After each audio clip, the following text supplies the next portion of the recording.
Hello and welcome to another Diablo 4 episode here on the Mole IP channel. My name is ChaosMole and today we want to talk about everything PvP. How does it work? Where can you find it? And more importantly, what can you get out of the PvP? And then we are also talking a little bit about the information reviewers finally were able to give us regarding the whole PvP shenanigans. Now, with that said, you will unfortunately not see any PvP gameplay here in the video itself. I will just talk about it because, well, I was not one of the lucky people who was able to already play the game for over a week and do a review about it. So unfortunately, I cannot give you that gameplay, but I can give you all the information we have gathered from those review events and also from the information Blizzard has given to us over the months. So there is still a lot of information here. Also, please don't forget, if you enjoy this video by the end of it, leave a like and also consider to subscribe to the channel if you want to see more Diablo 4 content, which we already have quite a bit here on the channel. With that said, enough chit chat, let's jump into this. Where can you do PvP? How do you get there? Well, you can get into PvP at around level 32 when you are reaching the dry steppes and when you are doing a certain quest. Yes, there will be a quest available which will get you into the PvP zone. It sounds like you can just skip that if you so desire. It's really just a quest of like, hey, look over there, there's the PvP zone, check it out, right? That's the quest, nothing big. And when you are getting into the fields of hatred, nothing much changes.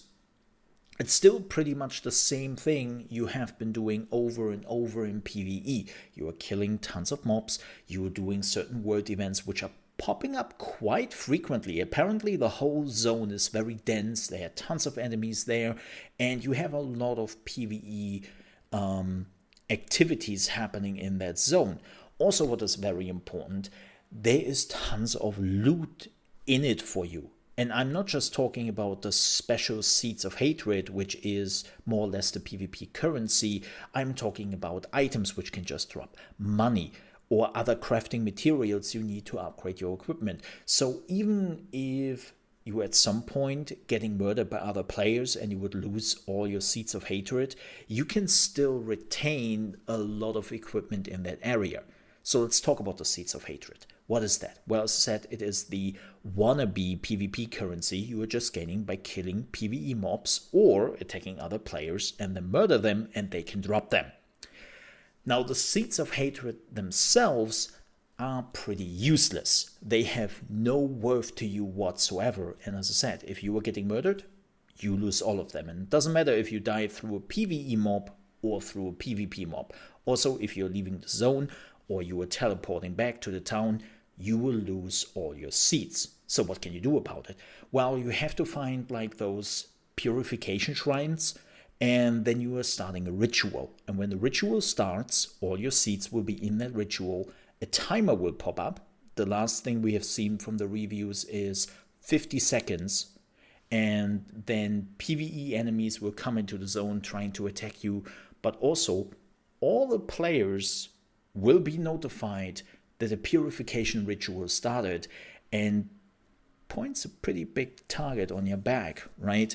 And also very important, there will be like an outline of the ritual, like a red circle around you. If you are leaving that area, the ritual will be cancelled immediately. There's no timer, there's no second chance. You leave that circle, it's over, you have to start from the beginning. And you don't want to have that happening, right? And after you are done, the seeds become red dust.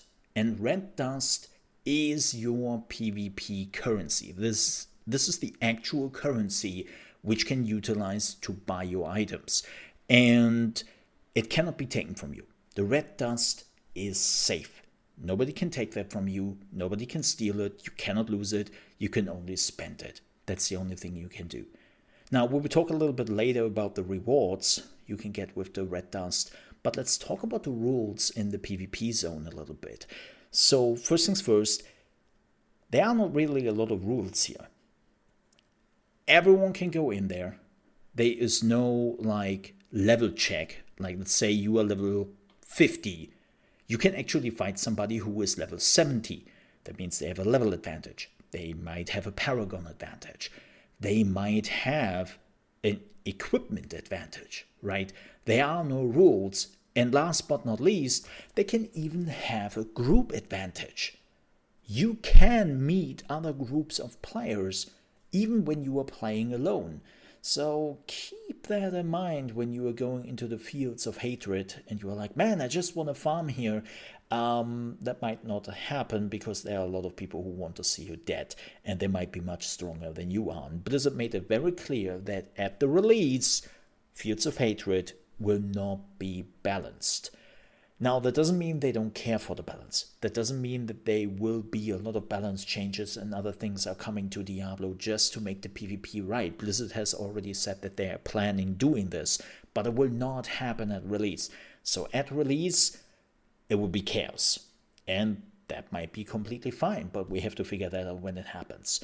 Now, there's something else I want to talk about, and there is some misinformation going on right now. I don't know if misinformation is the right word here, but we have now seen multiple websites and even some YouTubers saying that you have to flag yourself for PvP in the town, right? And then as long as you are not doing that, you can still go into the zone, farm all the PvE mobs, farm also all the seeds of hatred, and then just do your PvE thing without being interrupted with the PvP. I think people misunderstood something. And why do I believe that is pretty simple. The whole review process happened in a vacuum, happened in a bubble. Like, even the people who wanted to do PvP said that they didn't really saw a lot of players. Like, the times where they actually fought a player was like 1 in 100, so to speak. So pretty rare for the people, and this is probably how it happened. Like, people just did go into the zone to see if they can still do the PvE events even if they are not flagged. It worked, and so they assumed, oh, I don't have to flag myself for PvP, so nobody can attack me. But in reality, you can still get attacked by PvP flagged players if they so desire. The only thing you are doing by not flagging yourself is saying, okay, I revoke my right to attack first, but I might also be interested to make a group with other people I'm fighting, or just want to focus mostly on the PvE aspect without attacking somebody randomly, which I don't want to attack. But again, the people who are flagged can still be attacked. Or they can still attack. Sorry, can't be attacked, but they can attack first. And that will probably be the difference. Also, what some reviewers noted is that there will be some chests in the areas which can only be opened while you are PvP flagged. If you're not flagged, you cannot open those chests. So we will see how this works, but let's be honest here, it would be really weird if you could just completely evade the PvP in a PvP zone. Then the question is, why even make a specific PvP zone when people can just evade it anyways, right? Like, why do that? So, yeah, I think it will basically work as I just said. But now let's talk about the rewards.